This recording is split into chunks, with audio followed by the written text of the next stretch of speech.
अरे तुम सबने ऐसे मुंह क्यों लटका रखा है? थोड़ा सा तो मुस्कुरा दो। तुम्हें पता है ना, तुम सबके मुरझाए हुए चेहरे मुझे जरा भी अच्छे नहीं लगते हैं। कावेरी अपने आंगन में बने बगीचे में सूरजमुखी के फूलों से बात कर रही होती है। तभी उसकी गरीब सास पार्वती वहां आती है। अरे कावेरी बहू, क्या बात है, तूने ऐसे मुंह क्यों लटका रखा है? अभी तू गर्भवती है। मैंने तुझे कितनी बार कहा है ऐसी हालत में खुश रहते। चल अब मुस्कुरा दे। देखिए ना माँ जी, मेरे सूरजमुखी के फूल कैसे मुरझाए हुए हैं, जबकि मैंने पानी भी दे दिया।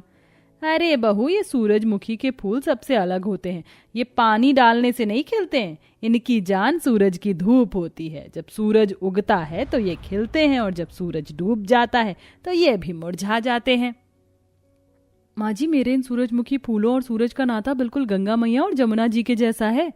हे भगवान, मैं तो भूल ही गई, घर में एक बूंद पीने का पानी नहीं है। मैं नदी से पानी भरकर लाती हूँ, फिर मुझे फूल माला बनाकर बेचने भी जाना है। आज राधा अष्टमी है, माला खूब बिकेंगे। अच्छा माँ जी, मैं आती हूँ। अरे बहू, तुझको 6वां 7वां महीना चढ़ गया है। ऐसे में भारी वजन उठाना तेरे खातिर ठीक नहीं है। मैं लाती हूँ पानी। नहीं नहीं माँ जी, आपके घुटनों में तो पहले ही दर्द है। कावेरी जल्दी से घर के अंदर आती है, जहाँ उसकी तीनों बेटी 5-7 साल की पंखुड़ी, सुरभि 2-3 साल की, मुनिया के साथ खेल रही थी। मुनिया, माँ बोल। माँ माँ। देखा दीदी, मुनिया ने माँ कहा।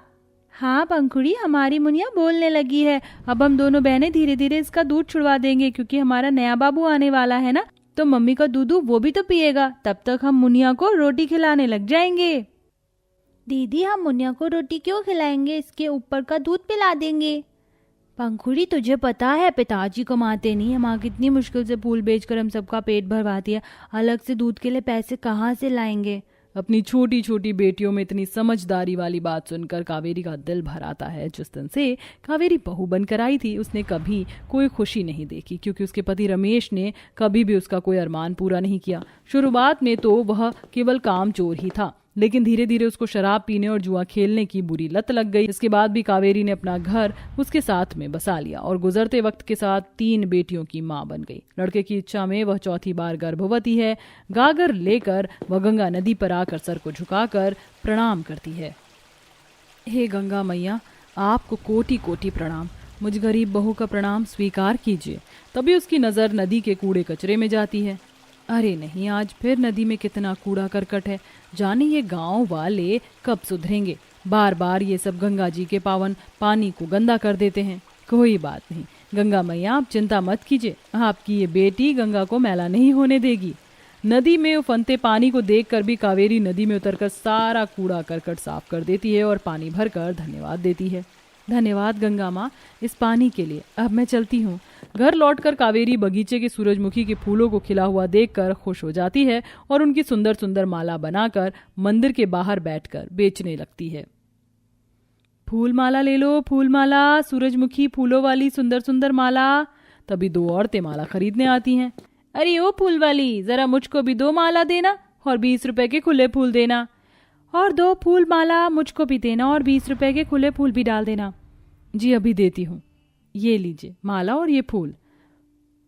कितने पैसे बन गए? जी आपके 50 रुपए बन गए और आपके भी 50 रुपए। शिवानी बहन जी, क्या बात है, आज आप दोनों सहेलियों ने बाकी दिन से ज्यादा फूल खरीदे और माला भी? क्योंकि आज राधा मैया का जन्मदिन है और उन्हें पीले फूलों का हार बहुत प्रिय है। देखते देखते गरीब कावेरी की सारी फूल की माला बिक जाती है। जय हो राधे मैया, आपकी दया से आज के दिन मेरी सारी की सारी फूल माला बिक गई और कमाई भी अच्छी हुई है। आज मैं अपने परिवार के लिए अच्छा खाना बनाऊंगी। जैसे ही वो घर पहुंचती है तो रमेश पीकर घर में पैसों के लिए कलेश कर रहा होता है। माँ, तुम मुझको पैसे देती है कि नहीं, वरना मैं इस मुनिया को पटक दूंगा अभी।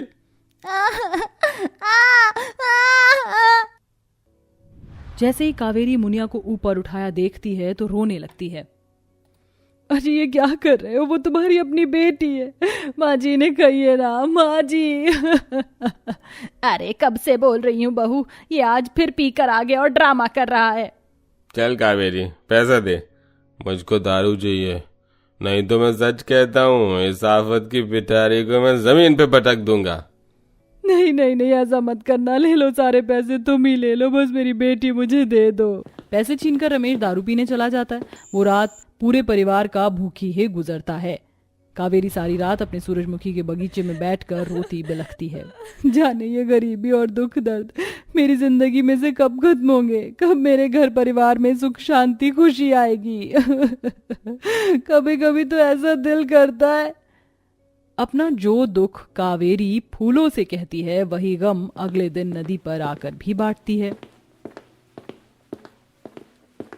गंगा मैया, आखिर कब मेरा भाग्य बदलेगा? अब मैं बहुत थक गई हूँ। ये दुख झेल कर अब दिल करता है इसी नदी में डूब धंस कर मर जाऊं। पर उस बेचारी की जिंदगी में इतना ही संघर्ष कम नहीं था कि रमेश एक दारू की बोतल लिए अपना घर जुए में दांव पर लगा देता है। अरे इतना क्या सोच रहा है? रमेश, लगा दे अपनी झोपड़ी दांव पर। जीत गया तो ये महंगी शराब तेरी हो जाएगी।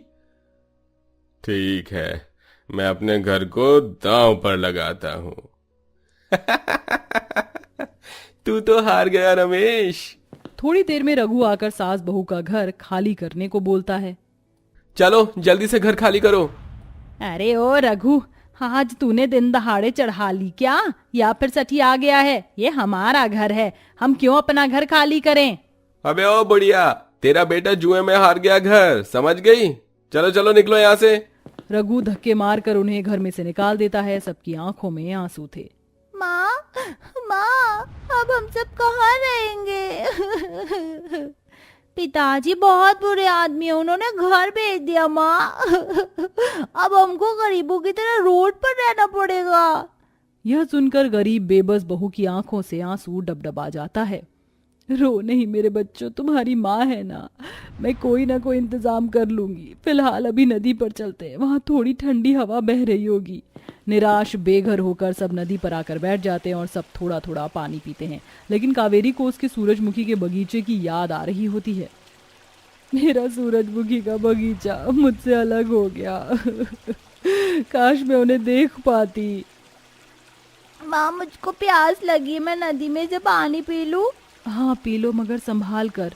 तभी सुरभि का पैर नदी में फिसल जाता है और वह डूब जाती है। सुरभि, सुरभि मेरी बच्ची। मैं मेरी बच्ची को डूबने नहीं दूंगी। कावेरी नदी के अंदर कूदने वाली थी कि एकदम से एक जादू होता है और पूरी पानी की नदी सूरजमुखी के फूल वाली नदी बन जाती है, जिसके बीचों बीच द्वार खुल जाता है और एक फूलों वाली सीढ़ी निकल आती है, जिसे देखकर सब अचंभा करने लगती हैं। हे भगवान, ये कैसी जादुई नदी है? लगता है इसके अंदर भी लोग रहते हैं। माँ जी, पंखुड़ी, आ जाओ सब। नहीं नहीं बहू, तू मत जा, ये कोई भ्रमजाल होगा। तभी नदी के अंदर में से एक आवाज आती है।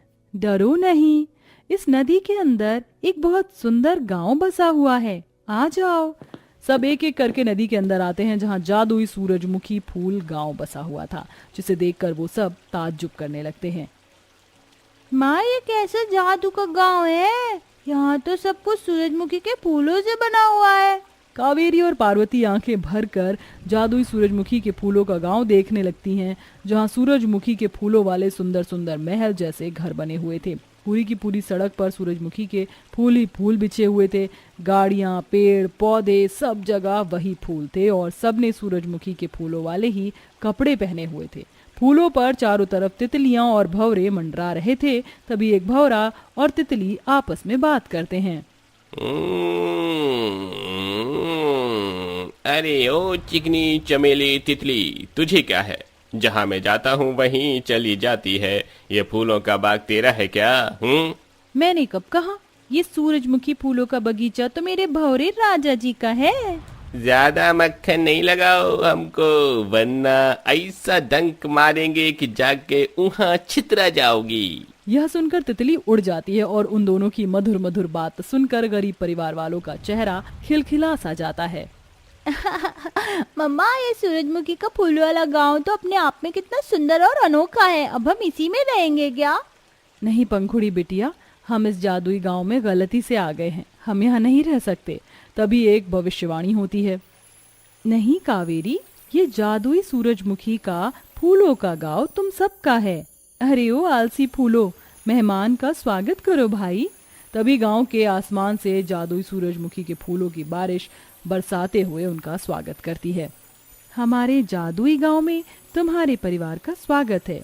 जो भी घर तुम्हें पसंद हो वो ले लो। आप सभी का बहुत बहुत शुक्रिया हम गरीबों का अपने गांव में स्वागत करने के लिए। सब परिवार एक जादुई सूरजमुखी घर के अंदर आ जाता है, जिसकी दीवारें सूरजमुखी की थी और बिस्तर, फ्रिज, हर एक सुख सुविधा की चीजें सूरजमुखी की ही बनी हुई थी। जिसे देखकर मायूस होते हुए पंखुड़ी बोलती है, मम्मा, इस जादुई सूरजमुखी गांव में तो सब कुछ कितना ज्यादा सुंदर है, पर मेरे कपड़े कितने पुराने और गंदे हैं। काश मुझको एक सुंदर सी नई फ्रॉक मिल जाती। पंखुड़ी की इच्छा जताते ही उसके फटे पुराने कपड़े जादुई सूरजमुखी के फूलों वाले गांव में बदल जाता है, जिसे पहनकर वो किसी से शहजादी के जैसी लग रही थी। अरे वाह माँ, मैं तो कितनी सुंदर लग रही हूँ। ये गांव तो बड़ा अच्छा है। हाँ, सचमुच इस गांव में कितनी शांति है। अब बहुत जोर की भूख लगी है, कुछ खाने को मिल जाता तो भला हो जाता। तब कावेरी जादुई फूलों के घर से खाना मांगती है। मेरे प्यारे सूरजमुखी के फूल वाले घर, हम सब भूखे हैं, क्या तुम हमें खाना दे सकते हो? जो हुक्म मेरे आका। और तभी जादुई फूलों वाला सूरजमुखी घर उनके मांगने पर सबके सामने लजीज खाना प्रकट करता है, जिसे देखकर सब खुश हो जाते हैं और सब पेट भरकर खाते हैं। और कावेरी अपने परिवार के साथ जादुई सूरजमुखी फूल गांव का सदस्य बनकर उसी नगर में बस जाती है। वेल दोस्तों, आपको कौन से फूल पसंद हैं? और अगर आपको मौका मिले तो क्या आप ऐसी ख्वाबों की दुनिया में जाना पसंद करेंगे? कमेंट बॉक्स में जरूर बताएं।